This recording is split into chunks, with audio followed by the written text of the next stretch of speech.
My name's Scott Keyes. I'm from Think Progress, actually spelled just like you, Mr. Keyes, but pronounced slightly differently. Many of you mentioned and discussed historical race issues, and Mr. Broda specifically had mentioned the 14th Amendment. There's a movement underway, particularly among conservatives, to dismantle a segment of the 14th Amendment of the guarantee of citizenship for those who are born in the United States. And given that this is a historical aspect of it to guarantee citizenship for African American slaves, I'd love to hear the Tea Party expresses views on the subject and if they have a stance on the issue. Who would like to respond to that? Bob, I think you get two responses. Would you think it fair to equate the children of illegal aliens to slaves? The answer is absolutely not. I know the media, you're probably not used to having questions asked back of you, but I think that's kind of demeaning to look at it that way. The original intent of the 14th Amendment was to redress slavery.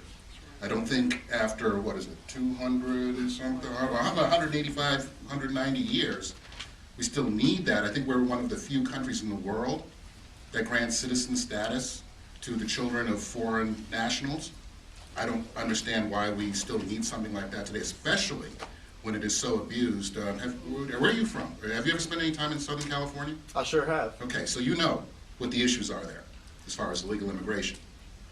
Okay, I find it funny, a lot of people from northern states who've never experienced what it does to the infrastructure, what it does to schools, what it does to crime, to make comments about being compassionate to illegals and then using an argument that the 14th Amendment is something that we need to maintain to be fair to them because it was fair to blacks before. I don't think it's the same thing. Yes, real quick. Real quick, the beauty of this group is that there is even diversity amongst ourselves. I don't think the 14th Amendment is going away anytime soon. I think they're dealing with a real issue, a real crisis, where not just poor migrants from Mexico or South America come over and have anchor babies, what they call anchor babies, but you have rich folk from around, foreigners from around the world that also make a plan to have a child in the United States so that they can have an anchor baby and gain citizenship. And that's the problem that is a real problem. It's a concrete problem. It is not anti-Hispanic to bring up the reality of that problem, and they're seeking to address it. But it's too difficult to change an amendment or to overturn an amendment. It's only happened one time in our history, and I doubt that the 14th Amendment is going anywhere anytime soon. One last quick point. The same type of racial terror tactics that all of us have been talking about here today that has been visited upon the African American community, the Latino community is next. They saw what happened. Radicals, all right, no offense if you're one of them.